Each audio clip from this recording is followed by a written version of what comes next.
जिसका outbreak China में हुआ है, तो अगर हम इंडिया की बात करें तो किस हिसाब से वो सीवियर है, अगर उस वायरस के बारे में आप थोड़ा बता दें।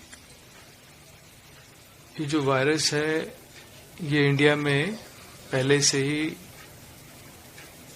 कई बार सर्दियों में आता है और अभी तक जो भी इसके केसेस हमने देखे हैं वो माइल्ड होते हैं।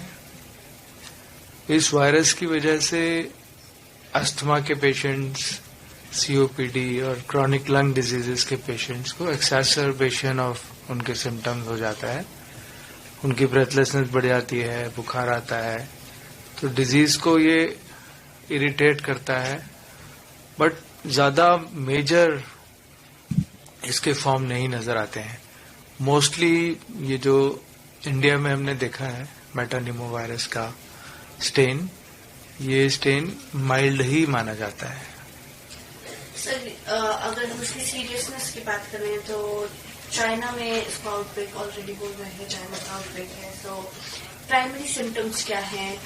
क्या ऑलरेडी हमारे पास ऐसा कोई केस आ रखा है इंडिया में? जैसे आपने बोला ये माइल्डली ऑलरेडी प्रेजेंट है, तो do we already have cases in India?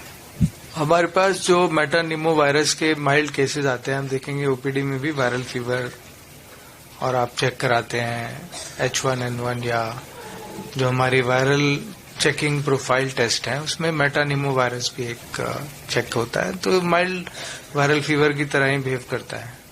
तो ऐसे केसेस हम अक्सर देखते हैं, बट कोई सिवियरिटी, जैसे बीच में कोविड आए थे, बहुत ही सिवियर फॉर्म ले लेते थे, रेस्पिरेटरी फेलियर हो जाता था। तो जो वेरिएंट यहाँ पर है शायद अभी वो नहीं, अब जो चाइना में है वो कितना वहां पर करेगा हार्म आने वाले दिनों में पता चलेगा, और वो वेरिएंट क्या वर्ल्ड ओवर स्प्रेड होता है वो भी टाइम ही बताएगा। बट अभी जो हमारे पास वेरिएंट है तो वो उसमें तो ऐसा कोई लाइफ थ्रेटनिंग हमने बहुत ज्यादा नहीं देखा है, माइल्ड वायरल इन्फेक्शन की तरह बिहेव करता है। सर, अगर हम इंडियन जोग्राफिकल उसके हिसाब पॉपुलेशन और डायनामिक्स के हिसाब से बात करें तो क्या चांसेस है इस पर्टिकुलर वायरस के स्प्रेड होने के, या क्या प्रिकॉशंस होने चाहिए? देखो, इस वायरस के अगेंस्ट अभी कोई वैक्सीन नहीं है, और वायरस हर जो स्प्रेड होने का तरीका होता है वो भी जैसे कोविड स्प्रेड हुआ था कि जितनी भीड़ होगी, जितना हाइजीन मेंटेन रखेंगे, उन्हीं पैरामीटर्स को फिर अप्लाई करना है। हैंड हाइजीन, डिस्टेंस, खांसी करने के एटिकेट्स, ये सब चीजें वैसे भूलनी नहीं चाहिए, बट अब दोबारा रिवाइज करने का टाइम आ गया है, ताकि वायरल इलनेसेस जिन कारण से बढ़ते हैं वो कारण हम जितना कम से कम कर सकें वो बेटर रहता है। सर, हम देख रहे हैं कि पोल्यूशन हर सिटी में बढ़ रहा है। मुंबई में भी इस बार रिपोर्ट किया गया कि काफी जो है स्मोक था। दिल्ली पर्टिकुलरली है ही, उसमें स्मोक है ही है। तो कितना इन सारी चीजों, ये सारे फैक्टर्स इफेक्ट कर रहे हैं किस हिसाब से, मतलब हेल्थ पे? अगर हम इस पर्टिकुलर वायरस को लेकर की बात करें तो पोल्यूशन का तो हेल्थ पे बुरा इफेक्ट है ही है। दिमाग से लेके लंग्स, गला, आंखें, कौन सा ऑर्गन है जो पोल्यूशन की चपेट में नहीं है और खराब नहीं हो रहा है?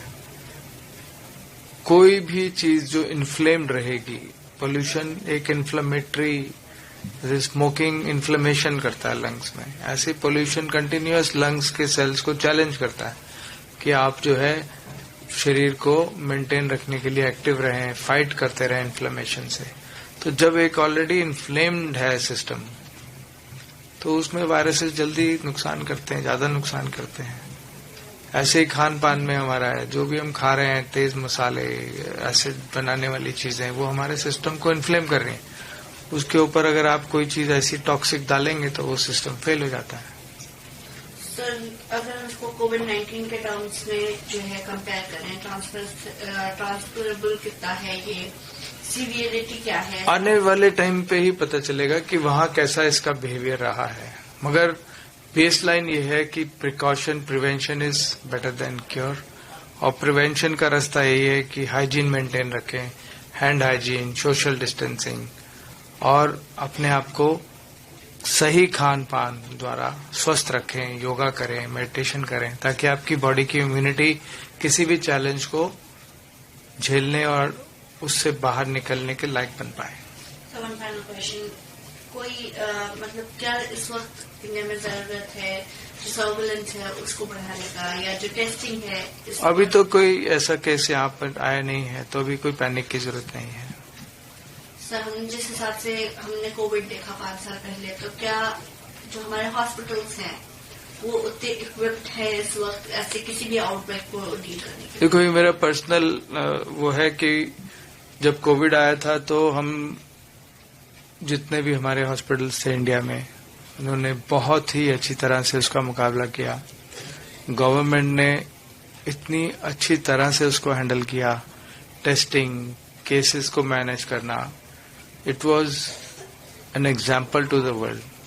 तो इस तरह से कोई भी चैलेंज आएगा तो हम लोग उसको अच्छी तरह से समर्थ हैं डील करने में, चाहे वो हॉस्पिटल्स हों, चाहे हमारा इंफ्रास्ट्रक्चर्स हो, हेल्थ केयर वर्कर्स हों।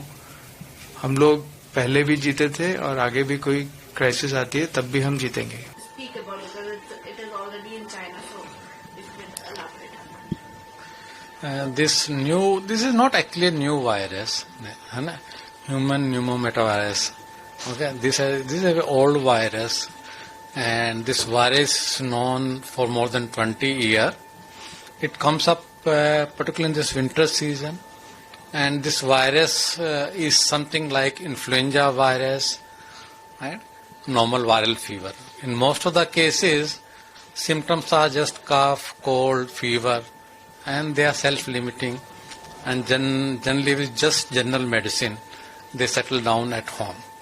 And most of the children who get this infection do not require any hospitalization. So mostly it is a mild infection.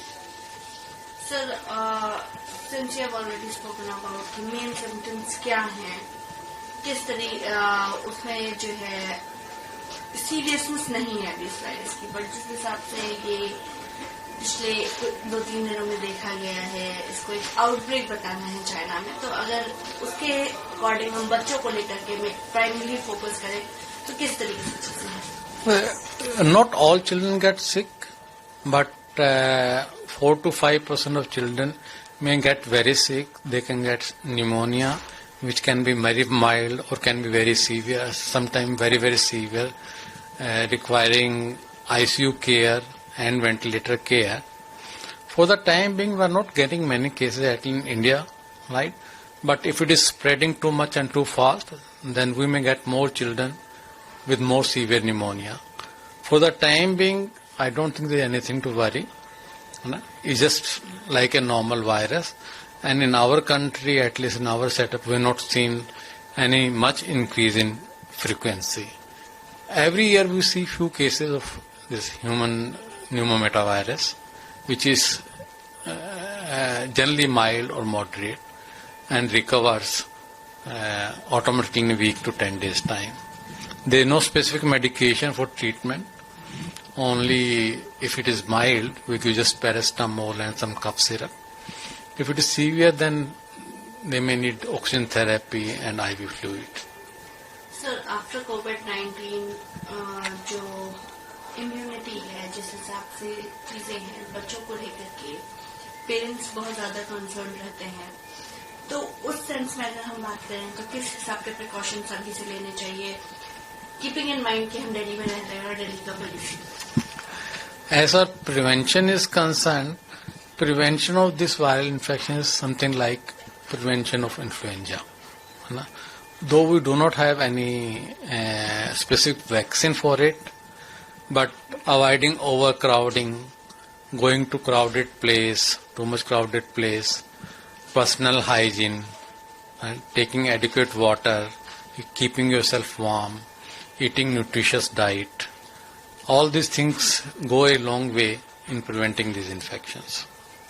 Sir, जो हमारी जोग्राफिकल पॉपुलेशन है, जो डायनामिक्स है, उसके अकॉर्डिंग अगर हम बात करें तो ये पर्टिकुलर वायरस कितना जो है effectively spread हो सकता है अगर इसके हिसाब से?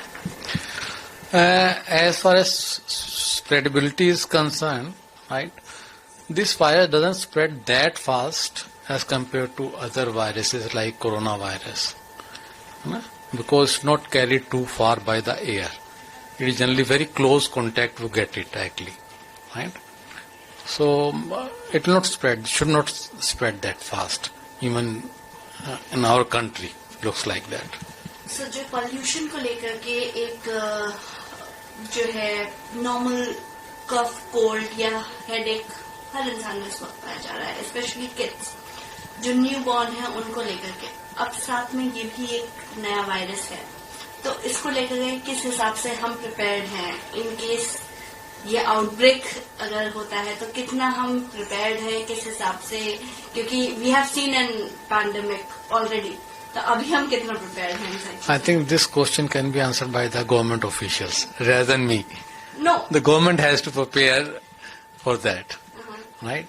If it spreads in the same way as coronavirus, so you know that yes, it can be a very serious thing.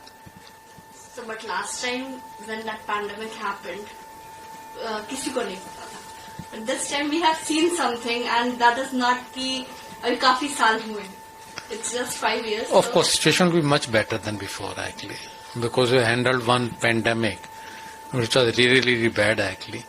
Most of the hospitals are relatively better equipped to handle the situation.